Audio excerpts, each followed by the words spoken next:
Hi, and welcome to Homeschool Your Way. My name is Jana Cook, your host and Bookshark's community manager. Today, I am joined with Naomi Dahl. She is part of Cell Phone Permit, which is an amazing new program created to help children navigate the digital highway. Please join me in welcoming Naomi. Hi, Jana. Thanks for having me on today. I'm super excited. I am so thrilled to be offering this information to homeschool parents. It is something that is hard to find in the world in general, but almost a needle in the haystack in the homeschool world. So let's get right into what is cell phone permit. Yes, so Cell Phone Permit is a program that teaches kids and teens how to be safe and healthy with their cell phones and devices. We model it just like driver's education. You need so many hours with a trusted adult before you get the keys to the car. Same thing with cell phones and devices. They can be just as damaging, if not more, mentally, right? And we hand our kids cell phones that are basically the world in your pocket with no training, no knowledge, nothing before we give them to them. And we're just seeing teens and kids being addicted, falling into legal issues with their cell phones, cyberbullying. They're getting social media anxiety. I mean, it's just out of control what our kids are experiencing because they were never taught how to navigate such a powerful tool. So we created a program to be not only to be able to help the student navigate it, but parents as well, because we didn't grow up with these, right? We grew up with, my family had a bag phone. That's what we had when we first started. And then I upgraded to a hot pink LG flip phone. But, parents never grew up with all of that access. So they don't even know where to go when they're teaching their kids how to use them. So we've created a program for families to be able to do together, to be able to talk about what their expectations are, around cell phone screen time, who you're talking to online, all of those things. So it's really a character and trust building course around cell phones and devices that just help families be able to navigate that issue. Naomi, you are clearly passionate about not only this program, but this issue in general. So, why don't you give our listeners a little bit of background of how you got involved in this company? Yes. So I previously, before I moved to the Minneapolis area, was a juvenile detention correctional officer. So I saw a lot of the back end things that happen with misusing cell phones. And I saw the magnitude of it, and it was only growing and growing and growing. And then I really had a change of heart with where I wanted to go with my career field. And when I moved to Minneapolis, I was interning for Jonathan and Joanne Brozazog. They're the creators of Cell Phone Permit. They're a homeschool family of 8. And when they were creating Cell Phone Permit, they asked me to come on and to take on the program for them at that time. So, and that's really how I got involved with the homeschooling community, because since they're a homeschool family of 8, they actually saw such a need for the transition to homeschool. As our public school system just gets a little bit more difficult for a lot of families, they decided to create Creative Academy, which is a homeschool co-op partnership. And I began to teach Cell Phone Permit in that academy as well. Yeah, so that's how I got involved with Cell Phone Permit. So, prior to your involvement with the creators, were you aware of homeschoolers in your own hometown? Did you grow up with anybody that was homeschooling? Did you maybe have some misconceptions about homeschoolers prior to working with them? Oh, 100%. So I grew up in a very, very rural community. I graduated high school with 17 kids. So there wasn't a lot of homeschool families in the area just because everyone went to public school. That was really, there just weren't a lot of homeschool families. But the few that were, there were definitely a lot of stigmas attached to them, for sure. But now looking back, as you watch those families, the life skills that they have are just so far beyond most of the homeschool students in that community. But yes, as I got involved with Creative Academy and the homeschool families, I'm like, yep, there is a lot of stigmas or misconceptions attached to homeschool families that are just so false, Mm, so not accurate, you yeah. know? And looking back, my public school was nothing like what public schools are moving towards now, right? But I, in the future would not be opposed to homeschooling my own children, for sure. Well, I Yes. think that's a testament to that it's Right. being done well around you.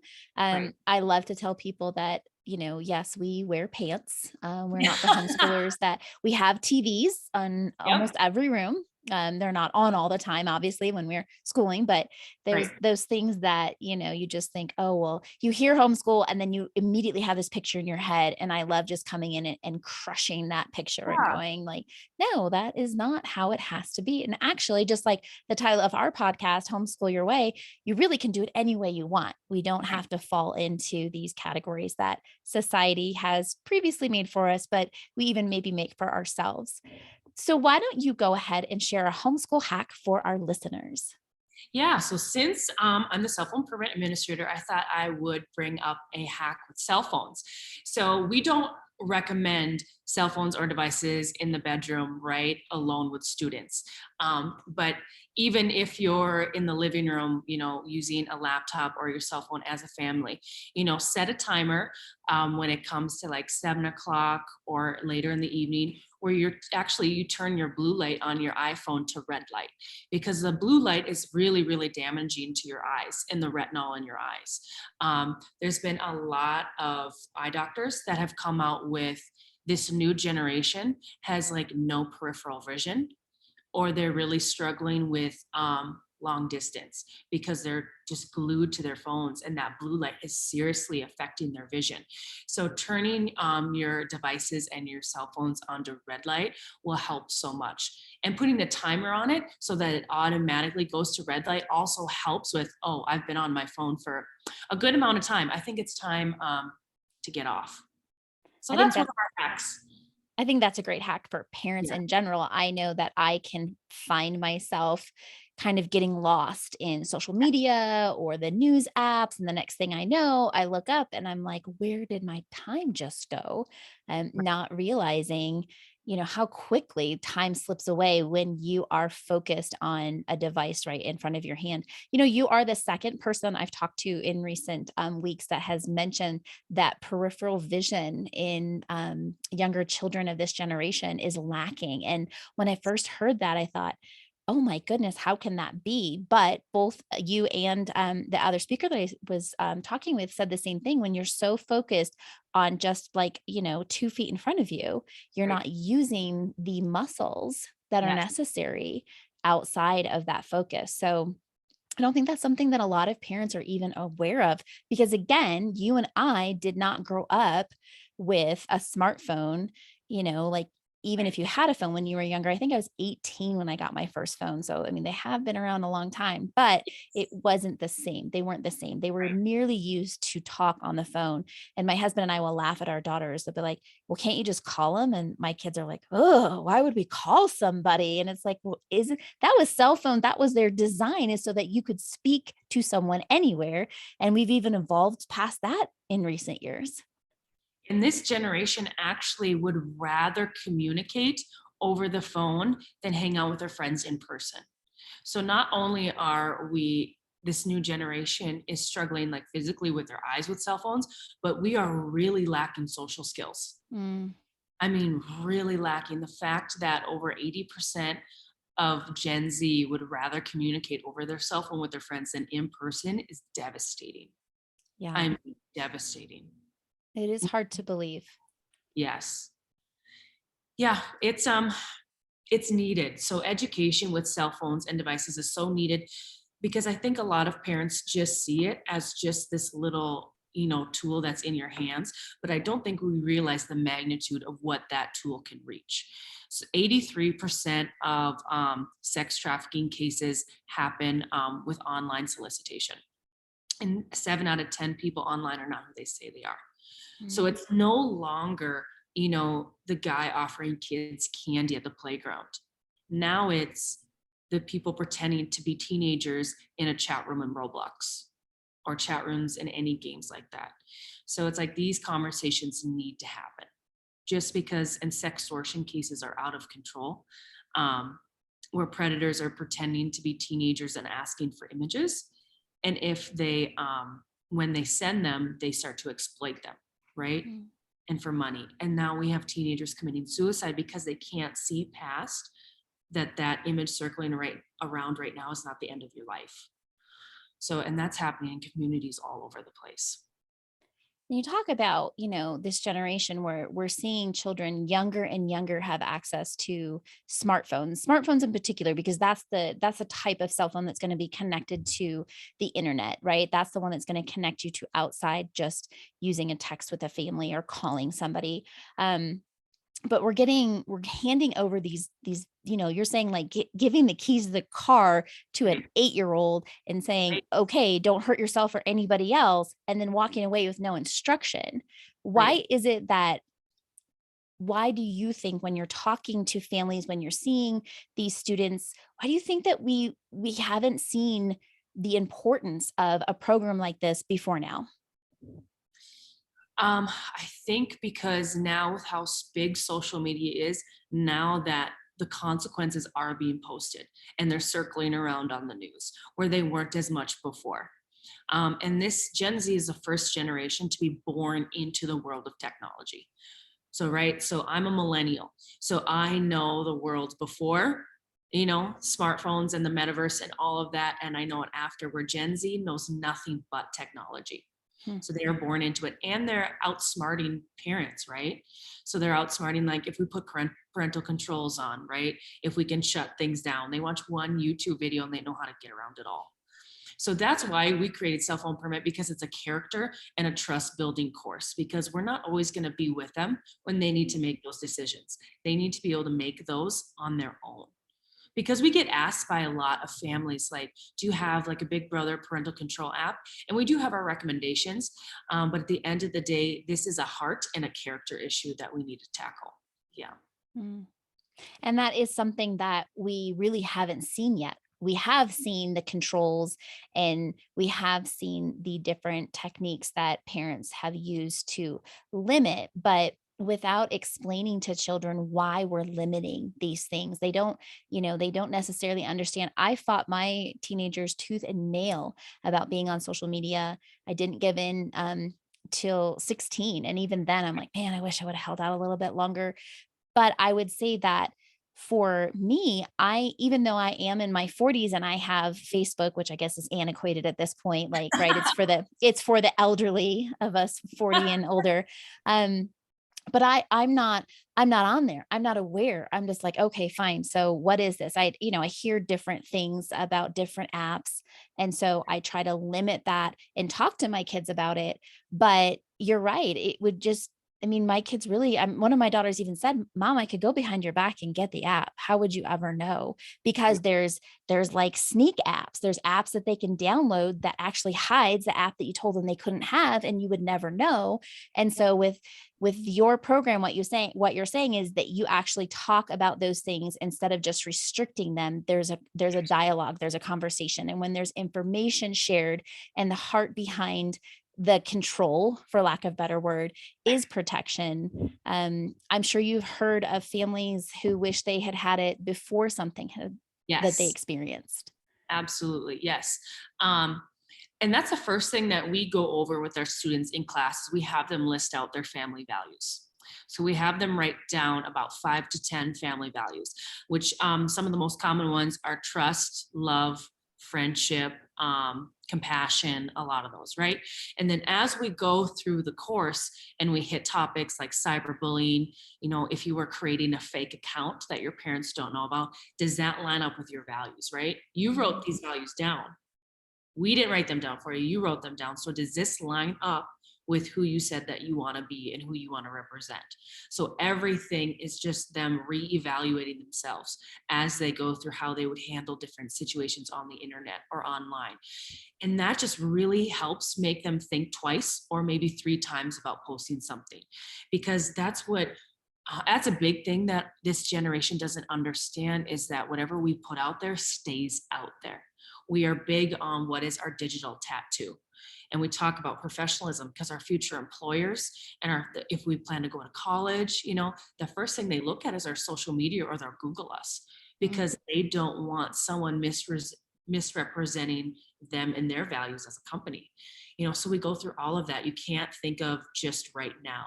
If someone writes a mean comment and you want to like fire finger back, right? You got to think about that, right? So we go through all of that with them. Yeah. Why don't you walk me through maybe one of the scenarios that you guys do talk about? Because again, I feel like I'm pretty technology savvy. I don't love technology. It's not my thing, but I'm in there and I'm I'm working in some of it, but I know that I am ignorant to so much that is out there.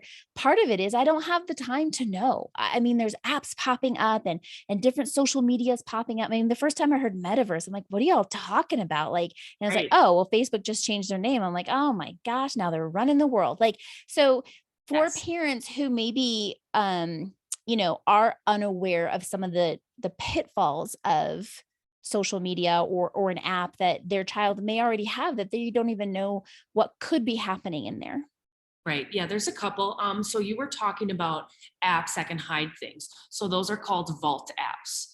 Um, and now there's even commercials every day on TV promoting these vault apps. And they're marketing them towards adults to hide any financial information or anything like that, but they know who their audience is. They know who their audience is, and it's teenagers and kids. A big one that is a vault app is the calculator app. It looks like the calculator app, but it's not. As soon as you hit the app, you have to enter in a code or your face ID, and then there is just all the images and videos that are hidden in there that they don't want you to see. So that's the main one, is the calculator app. But there's just going to be more and more and more. I mean, it really is, you'll never be able to keep up with everything. Like we posted on our social media page a couple months ago, the language of emoji, that students are no longer communicating with words. They're communicating just with emojis, and Hmm. they're speaking full sentences because they know adults won't be able to understand it. And that's only going to grow, right, as more emojis come out and all those things. But um, that's why we got to work on the character, right? And why Hmm. is this important for us to remain authentic and accountable?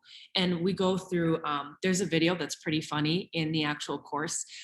It's we mix in some humor videos with our curriculum videos so that the students can visually understand the concept that we're going through, because we talk about the bumper effect, that your parents are just a bumper there for you to be able to knock out or get a strike with your goal of what you want to do online, right? What is your goal with online?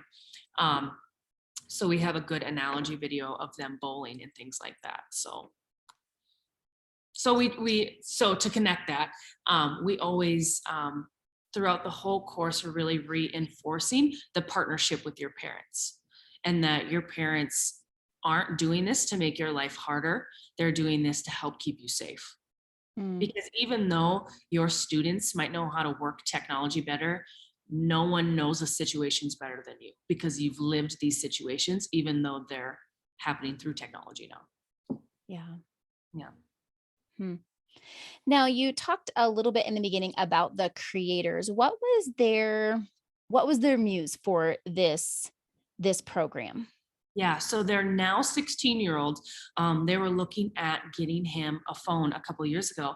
And when they're about to get him a phone, they were thinking, how is there nothing out there to help us prepare him for this? Because they're pretty involved with the community, and they hear a lot of negative situations with teens and kids with cell phones. So when they were ready to give their son one, they're like, we need some type of education. We're not just going to hand him a cell phone. And as they were looking for help, they found nothing out there to help them educate their son. So they said, we need to create something. We need to create something to help families be able to navigate this issue. And then they built a team with a curriculum developer, and then brought me on, and we created the program to what it is now. And now we're in 5 schools that teach it within the school day, as well as some youth groups across the country. So it's been effective, and it's helped families, and it's been amazing. Well, and I believe it can only grow because it is something that once people understand that there's a need for it, because that's kind of the interesting intersection of this type of curricula. It's that you don't even know you need it. I, Right. I And that's didn't know I needed it. And that's what we tell parents is a lot of parents say, well, we're not there yet, and it keeps getting pushed off and pushed off and pushed off until they're in a crisis. Mm, The phone has already been misused. They're already in a situation where things that were sent that should have been sent, or it's, we're not giving our kid a phone until they're 16 years old, which is great, right? Every family has their own expectations, but 9 times out of 10, it's my friend showed me something, mhm. right? So it's a lot of how are they going to handle it when they're not around us? And and the stats are in our kids are 2 clicks away from pornography, you know. So if they're on a tablet at grandma's house or if they're at their friend's house and they have a cell phone, it all that's what it all is. It's not just if they have their own cell phone. It's how can we protect them and set them up for a win anywhere out in the world with devices. Yeah. And they are everywhere you go. I mean, now they're in schools, they're in places of worship, they're in grocery store. I mean, I went to go order at Shake Shack the other day and I'm Yeah, on a all the device, time. right? Like it's Yeah. not it's so normalized now. They're everywhere. It's part of our life. So how can we do it well? For parents who are listening who think maybe I've missed the boat, my child has already had a cell phone because I kind of was in this place when I first heard about cell phone permit. I was like, well, my older two, I mean, we've had pretty good conversations, and I feel like at this point, they're getting ready to leave the house. Maybe, maybe not. Maybe could I get their interest to do it? I'd be hard pressed. I'd have to really give them Yeah. something something they'd really want in return. But I think about my younger daughter who's turning 13. She has had a cell phone for the last year at least. And is it ever too late? I don't think it's ever too late. The earlier, the better. We say just because so that you have those values and those good habits instilled in them before they get there. But actually, most of our families that go through the program, their kids have already had a cell phone. Mhm. And it is just as effective for if they've already had a cell phone because the course can be pretty convicting to those students. Mm. Um, our first class we had a 12-year-old boy that had already had a cell phone for a number of years. And when we talk about sexting and those more mature topics, we split up into groups. I will take the girls and we'll have a small group discussion about it. And our male instructor will take the boys in a different room and have a small group discussion. And after class that day, he went up to our male instructor, Andrew, and said, I've been watching porn for the past couple of months. Will you help me tell my mom? Uh, And then we've also had she's one of my favorite students. I shouldn't say that, but I just love her. She's so great. She went through the course, and as we went over social media and the addictive design of it, she said, you know what, I actually don't think I'm ready for TikTok yet. I don't want it anymore. And she deleted her account. you know so it's just as convicting for parents who have had students already have a phone, because then they're going to be like, oh yeah, I have seen that. Actually, I know what that is. Like phishing, we talk about ph phishing scams that they might get from school, or different companies. They're like, oh, I have seen that before. That's what that is. mhm. I'm so glad I didn't click on that link. Or, oh my gosh, I did click on that link. I need to tell my parents something could be happening to our information. So Right. it's just as helpful for families who have had cell phones already. And I think there's that very sensitive area with parents and I can say as a homeschool parent, I can put myself in this group. We don't like to be told what to do. We Yeah. we kind of feel like this is why we've taken control of educating our children.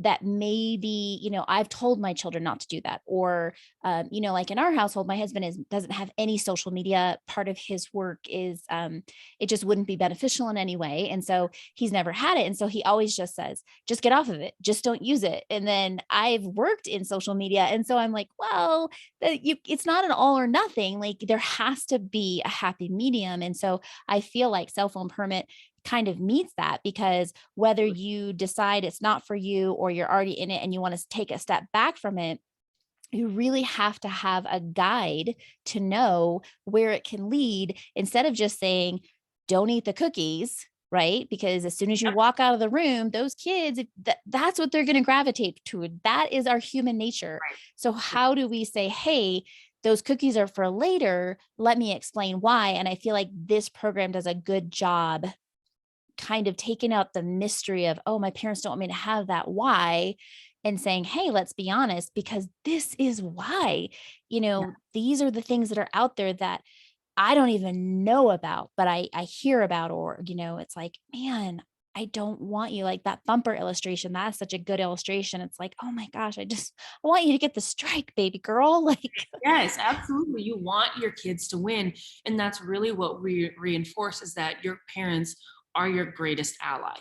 And the course is nice because it also has, some younger adults that come alongside in the videos with parents that are really just agreeing with what you're saying, right? So it always helps to have maybe an outside person come in and just reinforce what the parents are saying. Yes. And we just walk through real life situations with them, things that have really happened. And that, when we go through the good things too in the course, like social entrepreneurship, being an influencer, but are you doing it? Why are you doing it? What is your end game? What is your goal? Are you just mindlessly scrolling, or are you trying to build a business that's helping people, or a nonprofit, or things Mhm. like that? So we always try and have them looking at the end game or the goal, so that they're always, working towards something, right? I will say that I've had, at least my youngest, she'll say, well, you're just trying to scare me, or now I'm scared.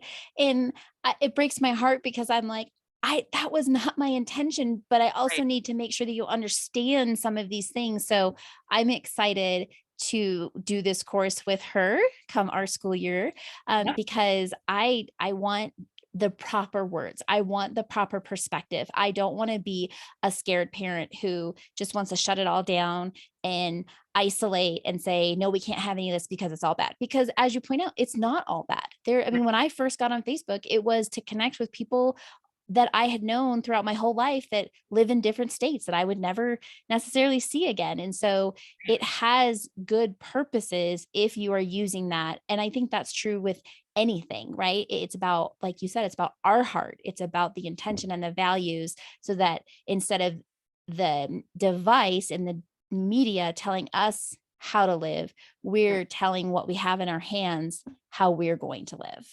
Right. I was reading an article of a homeschool mom this week, and she said, does your device serve you, or has it become your master? Mhm. And we really walk that line with the students throughout the whole course. Like, is this a tool, or has this become your life and your purpose? Because especially Gen Z, this generation, it's just, if they feel like if they don't have social media or access to a cell phone, that their life is just unworthy of Mhm. their years. And that seems dramatic. That seems dramatic until you're surrounded with teenagers. Because I'm also a youth group leader. And I walk through this with my high school girls all the time of like, you know, does scrolling hurt your self-esteem? They're like, oh yeah, 100%, absolutely. I said, so why don't you stop? They're like, well, I can't. That's how we communicate. And then I even ask them, if someone is being mean to you online, why don't you just unfollow them or block them? And they talk about how that would just be like catastrophic, because people look to see if you unfollow. And if you unfollow, then they start talking about it. You don't like this person. And I mean, it's unbelievable what it can turn into for them. So it's like, things that we think are an easy fix for them aren't. Yeah. So it's getting into all of that. How do you find that middle ground? How do you be able to navigate the digital world and still have social skills and values? What's also another point to make, just personally, like in our own home, I find that what my kids see, especially my husband and I in the evening, because we have been working all day, we have not been on our phones. But when we're all together, it looks like that's all that we're doing. Yeah, Granted, we weren't the ones who've been doing it all day. They have been, but then it kind of reinforces for them, oh, well, let's just all sit around and be on our phones because that's what everyone's doing. Like, you don't even realize what you're communicating through your own habits to absolutely. your children. You are unaware, because I know what I'm doing is not hurtful, right? Right. Like, I mean, okay, it might be mindless, I'm not gonna lie, but it's not it's Yeah. not necessarily these are the things that you're talking about that have catastrophic consequences. Yes. But if it's just making it, a household thing, like this is what we do. And so we're not even aware that that's what we're communicating by our own habits. So I mean, would you say that even parents would benefit from this program? Absolutely. So, our biggest thing that we talk to parents about in the course is that you have to model this behavior for your child because they're terrible at doing what you say, but they're amazing at doing what you do. Hmm. So, if your only family time together, right, is after work and you're on your phones, they think family time is us being together on our phones, which is we are together alone, right? Mm. So we do challenge parents in the course. You have to model this. And then that is the hardest thing for parents. That is the hardest thing for parents in the course, is being able to model that for their children, just because our work is on there. You know Mhm. what I mean? Most of us, almost everything we do for work is on our cell phones. So it's really navigating that media balance, which that is a big term we talk about in the course as well, is media balance. So and it's hard. We know it's hard, but it's something that needs to be navigated, right? For our kids' future, for sure. So when I was younger, it was, can't we just turn off the TV during dinner? Right. So it was like and now I'm like, can't we just all sit here and watch TV together? Cause now like everyone can pick their own show and be in their own Yeah, spaces. And it's like, no, I laugh because I think, okay, my mom tried to get us to turn off the TV and I'm championing for, at least if we're all in the same room right, watching the same show, we could be at least have some discussion about it. right, What a leap we have taken in such a short time. You talked about Gen Z being a generation without any technology. It has exponentially grown so that it's only been a generation or two now that it's like we're so lost. I mean, my kids start calling me a boomer. And I keep trying to explain to them that that's my mom, but they right. don't believe me. Anytime I do something silly or say something that's just I don't get it right, I like to say, "What are you casting shade?" And they're like, "What do you don't cast shade, you throw Casting shade." shade. Yes, I'm like, Oh, "No, trees no. cast shade. Like, what are you guys talking about?" They're like, "Don't even use those words, mom. Just stop. You're such a boomer." And It's I'm like, throwing shade, mom. Come on. "Right." But logically, a tree casts shade, it doesn't Right. throw Yep. it. So okay, fine. I Yeah. let that one go. I just only to annoy them now and then I will say something about casting shade. Especially in front of their friends. They really like it when I do Yeah. that. I bet. Super fun. Yeah, I'm a cool mom like that. But it's those things. It's those things that it's like parents, we just feel like so out of touch so quickly. And I know every generation has felt that, but I do feel like we got out of touch quicker, maybe than the generation or two before us, because that technology surpassed us so quickly that I'm lost most of the Yeah. time. And Even with the most user friendly, I'm lost. I think some parents, we start when they're young, right? We're at the grocery store. We want to keep them busy, so we give them a tablet. So that is only, and I know that's so much easier said than done. I know that, but that it starts the addiction. If you watch The Social Dilemma, it is a great adult video. I'll say adult, to watch to really understand the addictive design of social media and devices. Like the Facebook like button was solely created around the dopamine release Hmm. in your brain when you hit that like button. And so when we give it to them younger and younger, that addiction starts then. Hmm. I know 2-year-olds that can navigate their way around a tablet faster than I could. I mean, it's unbelievable. And I think, some parents see it as, well, it's just a cell phone. I'm just glad that they're not doing drugs or they're not out with friends doing bad things. But it's like the tech industry and the drug industry are the only two industries that refer to their consumers as users. Hmm. And it 100% is a drug. That's why they call it a news feed, is because it's what's feeding your brain. And if we think about scrolling, right, it's something fresh and new every single second. Wow. So that is immediate dopamine release every time we scroll. And I think parents, we really need to start looking at it like that. That no, they may not be physically consuming a drug, but there is a drug being consumed up here. Yeah. It's hard. It's a hard pill to swallow, but Yeah, that's heavy. I mean, that's yeah, heavy truth. And that's how we need to see it, is that this is truth and we cannot change it. We can't spin it. We can't undo it, but we can come alongside of our children and we can help them do it well. Absolutely. Yes. And that's what it is. That's really coming alongside your student and you walking this journey together. Yeah. You are doing this together. It is a partnership because they need you to navigate this. Mm, It's like giving our kids the keys to the car when they're 8 years old. And then when they get in a car accident, be mad at them mm, if they misuse their cell phone. It's the yeah. same thing. I mean, they need help and they need navigating, and kids desire boundaries. They do. They really desire it. So when they just get free reign with cell phones and the internet, we're just really doing a disservice to our kids. Yeah. Well, Naomi, thank you so much for taking the time to come on today and talk about cell phone permit. I hope that we continue to spread the word that there is help out there for parents, not only for homeschool parents, but listeners. If you have friends, make sure that you share the podcast, you share the YouTube video, because this really benefits our entire generation. And so we just want to thank you so much. Will you personally thank the creators for me? Because I Yes, am very excited to become a user of cell phone permit with my family, and hopefully we'll have a great story about how it changed our lives. absolutely. Well, thank you so much for having me today. It was great. Thank you guys. Until next time. Bye bye.